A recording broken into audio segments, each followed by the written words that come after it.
नगर के होरसोर एरिया में आज सुबह पुलिस द्वारा मारे गए छापे में लोगों के दिलों में दहशत फैलाने वाला एक नामी गुंडा कालीचरण आईपीएस रागिनी के हाथों मारा गया। इस बात से वहां के लोग और वरिष्ठ पुलिस अधिकारी आईपीएस रागिनी को बधाई दे रहे हैं। Morning sir. Oh lady Bond, welcome. TV पर तुम्हारे ही चर्चे चल रहे हैं। जय हो। Congrats and thank you for teaching me a good lesson. मैं कुछ समझा नहीं। आपने सिखाया कि ट्रेनिंग पीरियड में थ्योरी हो या प्रैक्टिकल हो, क्रिमिनल और उनके क्राइम को बढ़ावा देना चाहिए, उन्हें शक्ति देनी चाहिए। ऐसा करने से डिपार्टमेंट का नाम रोशन होता है। You are a great guru. I will follow your footsteps. तो मुझे धमकी दे रही हो? Actually you are insulting the police. क्या आपको ऐसा नहीं लगता? To hell with this politics. Vote डालकर भ्रष्ट राजनेताओं को जिताते हैं। इनमें से बहुत सारे लोग गुंडे, अपराधी और असामाजिक तत्व होते हैं। इनके अंडर में हमें काम करना पड़ता है। कभी कभार जब हम कुछ नहीं कर पाते हैं तो हमें देखकर ये लोग मजाक उड़ाते हैं। It's just fun for them, just like a reality show. Entertainment के लिए कुछ भी कर सकते हैं ये लोग। Bloody sadist, you know. हमारे देश के 40% लोग इसी तरह से जीते हैं। What about the other 60%, sir? The real sufferers. उनके लिए ना ही ये गेम है, ना ही कोई शो है, ना ही कोई शौक है, ये लाइफ है। उनके रोज के संघर्ष के बीच में इस तरह हंगामा चलता रहेगा तो वो जिएंगे कैसे? Who will call this India? Who will live in India as Indians? You are right. ऐसे लोग सफर न करें इसलिए मैंने हीरामन को रिलीज कर दिया। सर, आपका लॉजिक, आपकी मैथमेटिक्स कुछ भी मेरी समझ में नहीं आ रहा। डिपार्टमेंट ने हमें गन खुद को शूट करने के लिए नहीं दी है, बल्कि क्रिमिनल्स को शूट करने के लिए दी है। सर, हम पुलिस हैं, कोई पोस्टमैन नहीं। तुम्हारी बात बिल्कुल सही है, लेकिन जब तुमने कालीचरण को मारा, किसी ने क्यों मारा, वजह क्या है, नहीं पूछा। पता है क्यों? वो अपोजिशन पार्टी का था। लेकिन हीरामन रूलिंग पार्टी के एमपी का आदमी है। वो दया शर्मा ही सारे फसाद की जड़ है। कानून क्या होता है? ऐसी बात करने वाला किस इंस्टीट्यूट का मान रखेगा? सोचो, हसमुख को छुड़ाने के लिए क्या कुछ नहीं किया उसने। Just think for it. कोई भी उसका कुछ नहीं बिगाड़ सकता है। रागिनी, ऐसे लोगों को नजरअंदाज करना ही अच्छा है। देखो, छोटे सांपों को तो हम आसानी से पकड़ सकते हैं, लेकिन अजगर को भला कोई पकड़ सकता है क्या? और इसलिए आप चाहते हैं मैं उसके तलवे चाट कर चुप बैठी रहूं? सर, आप उसकी ताकत और इन्फ्लुएंस से डरते होंगे, लेकिन ये रागिनी नहीं।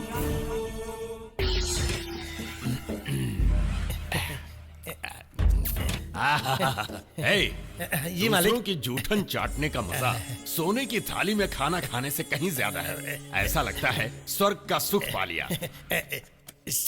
थोड़ा और देना ना। सारे पत्ते तो दे दिए मालिक, अब कुछ नहीं बचा है। मालिक, अगर आप मुझे जेल से नहीं छुड़वाते तो मेरा वहीं अंतिम संस्कार हो जाता।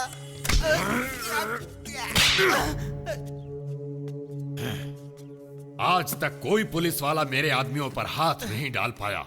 तू गया ही क्यों उसके जन्मदिन पर मरने के लिए? क्या है ना मालिक, हमारे संघर्ष के दिनों में उसने हमारी कितनी बार मदद की है, इसलिए उसे जन्मदिन पर मुबारकबाद देने के लिए गया था। लेकिन मालिक, वो कहां से आई, कैसे आई, भगवान ही जानता है। दुर्गा माँ ही लग रही थी वो। उस कालीचरण को कैसे मारा, क्या बताऊं आपको। खुद को समझती क्या है? कौन है वो? कोई रागिनी आईपीएस है मालिक, खुद को रजनीकांत ही समझती है। इतना घमंड है को? हाँ मालिक, वो क्या हुआ, चुप क्यों हो गया? मालिक, यही है वो रागिनी। ये तो किसी फिल्म की डांस करने वाली सी क्लास की हीरोइन लग रही है। क्यों रे, सुना है बहुत उड़ रही है तू? तबीयत तो ठीक है ना तेरी? यहां किस लिए आई है?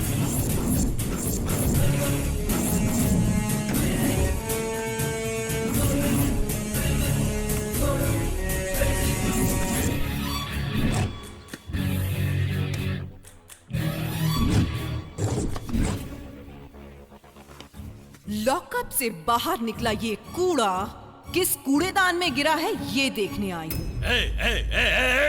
मुझे कूड़ा कह रही है? जबान खींच लूंगा तेरी, जान से मार दूंगा। घोड़ा लेके आ।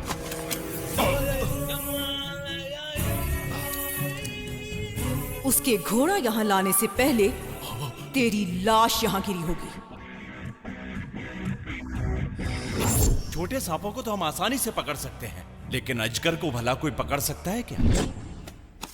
मेरे घर में आकर इतने जोश से बात कर रही है। मैं कौन हूं तुझे पता है?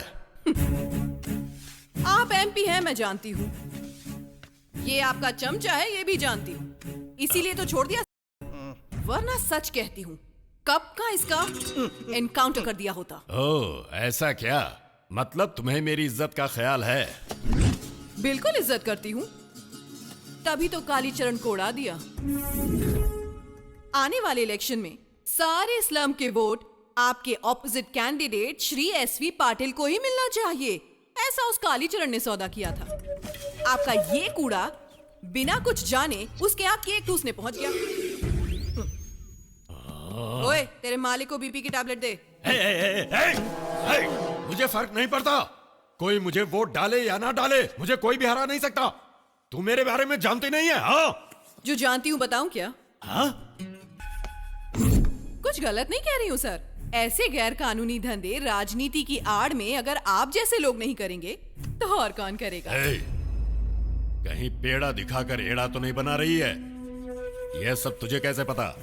उत्तर कर्नाटका में इंफ्रास्ट्रक्चर डेवलप करने के नाम पे चंदे में मिला सारा पैसा हड़प लिया। केंद्र सरकार से मिले एमपी फंड को भी खाकर हजम कर लिया। मैं तो ये भी जानती हूँ। ये सारी बातें तुझे कैसे मालूम है? हीरामन, मालिक, गोली दे मुझे। सर टेंशन क्यों लेते हैं?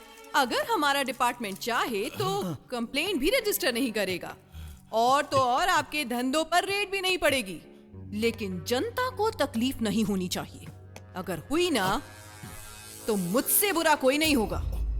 आपके लोग शहर में हर जगह सुबह सुबह बार खोल देते हैं। बच्चों के स्कूल जाने का वक्त होता है, औरतों के सब्जी दूध वगैरह लाने का वक्त होता है, और सीनियर सिटीजन्स का वॉकिंग का वक्त होता है। अब ये अच्छा लगता है क्या?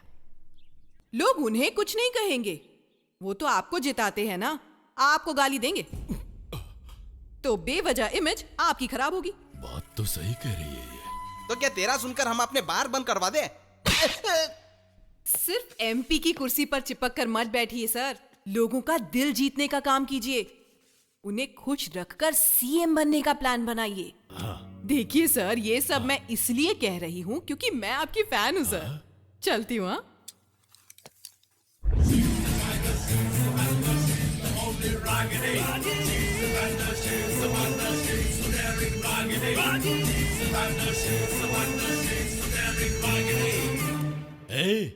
सुना तुम लोगों ने? अब तक मेरे पास जो भी आया सब मुझसे कुछ ना कुछ लेकर गया, लेकिन ये यहां आई और मेरे फायदे की बात करके गई। ये मुझे बहुत अच्छी लगी। अरे मेरी फैन है वो। वही तो इस फैन को ऊपर पहुंचाने का बंदोबस्त करे क्या? चुप हो जा। ऐसा उसने क्या गलत कह दिया? इमेज, पब्लिक, फैन, फिल्मों के हीरो भी तो यही सब बातें करते हैं। मालिक, चाहिए तो ये इमेज, ये पब्लिक दोनों रहने दीजिए, सिर्फ ये फैन छोड़ दीजिए। पता नहीं क्यों मेरी बाईं आंख फड़क रही है। चुप कर। सबसे बड़ा अपशकुन तो मैं ही हूं।